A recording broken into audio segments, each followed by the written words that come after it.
Salut à tous, c'est Philippe. Aujourd'hui, on va parler Jeep, comme d'hab. Donc aujourd'hui, je vais vous parler d'un Jeep Cherokee Liberty KJ, un 3,7 litres V6 essence de 2004, donc les phases 1. Donc il est tout d'origine, celui-là, il n'y a pas grand-chose, j'ai rien fait du tout dessus. C'est une Jeep que j'ai achetée il y a à peu près 1 an et demi, 2 ans de ça, à une personne qui avait un souci de boîte automatique. Donc il fonctionnait plus, la boîte auto fonctionnait plus, restait bloquée en deuxième. Des fois de temps en temps à passer, mais patiner. Et donc du coup je l'ai acheté 1 200 €. Donc j'avais une boîte auto de 2,8 litres CRD qui traînait. Donc c'est la même boîte, sauf que dedans elle n'est pas tout à fait étagée pareil au niveau des passages de vitesse. Et donc j'ai voulu tester, j'avais jamais testé, je ne savais pas si ça pouvait fonctionner ou pas. Donc j'ai démonté celle-là et j'ai monté celle du 2,8 litres CRD dedans. Et ça marche nickel. Il n'y a que de temps en temps l'overdrive qui a des petits bugs, qui ne veut pas s'enclencher. Mais bon, ça je m'en fous.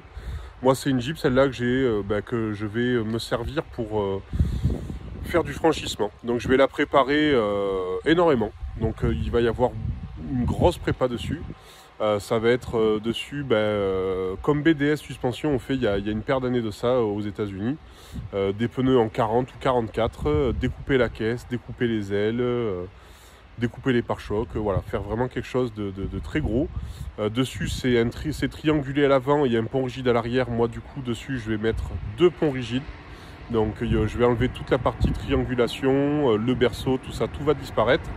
Et voilà, ça sera un pont rigide.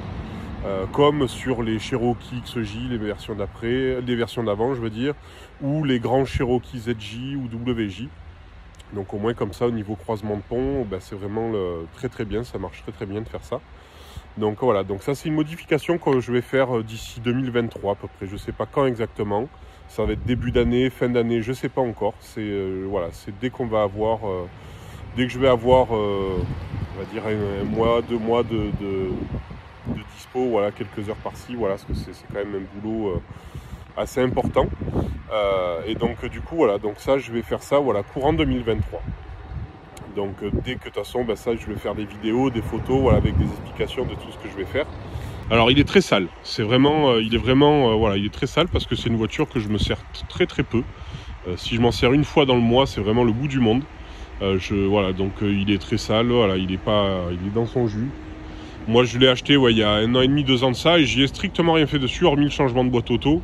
Je n'ai rien fait dessus. Donc il est vraiment tel quel, je ne l'ai jamais lavé, il est vraiment dans son jus. Donc ne criez pas, c'est normal.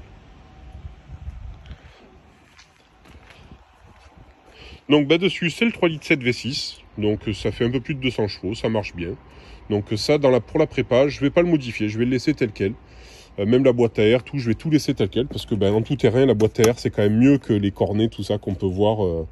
Parce que ça va aspirer beaucoup plus de poussière ou d'eau, que là, la boîte à air protège quand même assez bien tout ça. Donc ça, c'est quelque chose que, au niveau moteur, je vais rien toucher. Donc par contre, au niveau du pare-choc, il va disparaître. Il va être soit coupé, ou soit disparaître. Je pense plutôt disparaître pour avoir un pare-choc acier, quelque chose, je ne sais pas encore quoi exactement. Ça va être je vais décider au fur et à mesure de l'avancement, voir est-ce que c'est un pare-choc de Wrangler JK, de Grand Cherokee WJ, de Cherokee XJ. Je ne sais pas du tout encore, ça va être modifié par le temps. Je vais voir. Et après au niveau derrière, je vais le découper au niveau de la vitre arrière. Au niveau de la vitre arrière fixe. Donc celle-là va disparaître et je vais couper quelque chose par là avec des suspensions combinées filetées qui vont rentrer dans l'habitacle. Donc ça sera vraiment quelque chose pour faire du franchissement. Donc le porte-roue bien sûr dégage, le pare-choc arrière dégage aussi, les élargisseurs d'aile bien sûr ça dégage parce que tout va être coupé, parce que pour faire passer des pneus en 40 pouces ou 44 pouces, ça va être il va falloir de la place, parce que là actuellement les pneus qu'il y a là actuellement, c'est des pneus à peu près, on va dire, qui doivent faire à peu près 28 pouces. Donc imaginez la dimension qu'il y a en plus. Voilà, donc je pense que le pneu doit être aussi haut que l'élargisseur, que le haut de l'élargisseur, que les pneus que je vais mettre moi vont être à peu près à cette hauteur là. Donc si on met le pneu à côté, il devrait être à cette hauteur là, donc c'est quelque chose qui va être assez énorme. Donc le toit va peut-être disparaître, je ne sais pas encore, ça je vais voir. Parce que vu que c'est un toit ouvrant, en tout terrain il risque de casser quand la caisse se vrille. Donc je ne sais pas encore qu'est-ce que je vais faire, si je le supprime, si je le laisse, ou si je mets... je supprime le toit entièrement et j'y greffe un toit ouvrant je sais pas, d'une Twingo de l'époque. Je sais pas encore. Ça, voilà, c'est pareil. C'est des choses qui vont, voilà, avec le temps, je vais modifier. Et je sais pas encore, voilà, comment ça va se passer. C'est vraiment au moment, au jour J, où je vais me rendre compte que bah, ça passe pas, c'est trop gros, c'est petit.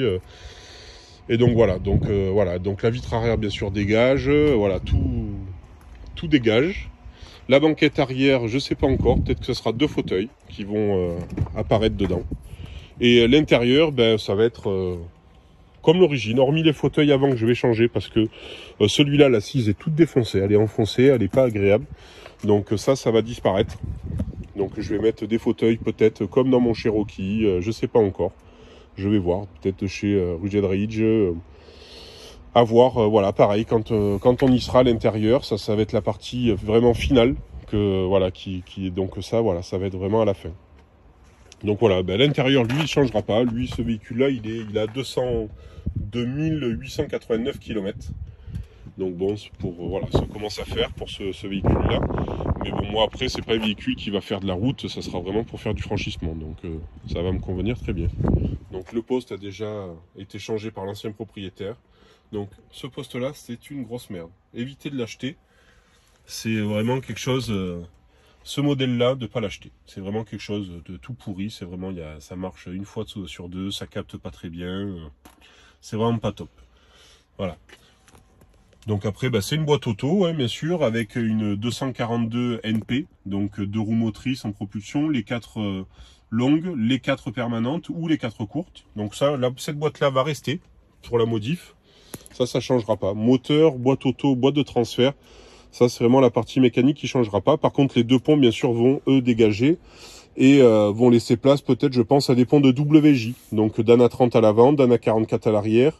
Et bien sûr, avec, pour l'avant, des arbres renforcés en 30 cannelures.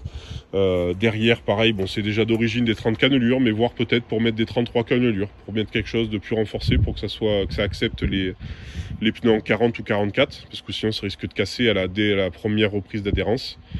Et voilà, donc bien sûr les couples coniques qui iront bien. Donc ça, bah, ça dépendra selon la taille de pneu que je mettrai, et puis selon le type de crampon, parce que là ça risque d'être des gros crampons. Donc ça sera au moment voulu, voilà, pareil, que je vais voir, ça sera peut-être des 4,56, 4,88 ou 5,13 peut-être. Ça sera vraiment la partie, voilà, que je sais pas encore. Ça va être vraiment au moment des pneus. Voilà, donc c'est une petite vidéo aujourd'hui, il n'y a pas beaucoup, voilà, il n'y aura pas de test, rien de tout ça, parce que c'est vraiment un véhicule vraiment dans son jus et strictement d'origine. Il n'y a pas du tout rehaussé, les tailles de pneus c'est d'origine, il n'y a rien d'exceptionnel. Voilà, c'est plus pour essayer de vous donner l'eau à la bouche, pour me suivre, et voilà, pour que dans quelques mois, vous ayez les débuts de cette merveilleuse préparation qui va pas tarder à arriver. Donc ça sera tout pour aujourd'hui. Ben voilà, bon, c'est une petite vidéo, hein, voilà, il n'y a pas grand chose. Je vous mettrai peut-être quelques petites photos pour vous illustrer mon futur projet. Voilà, vous ne serez pas trop ennuyés sur cette vidéo, que voilà, que vous vous désabonnerez pas, hein, ne me faites pas la gueule pour ça. Voilà, donc ben, suivez-moi sur les réseaux sociaux, Instagram, Facebook. Le petit pouce bleu, abonnez-vous, partagez, faites-moi connaître, et puis je vous dis à bientôt. Ciao, bye.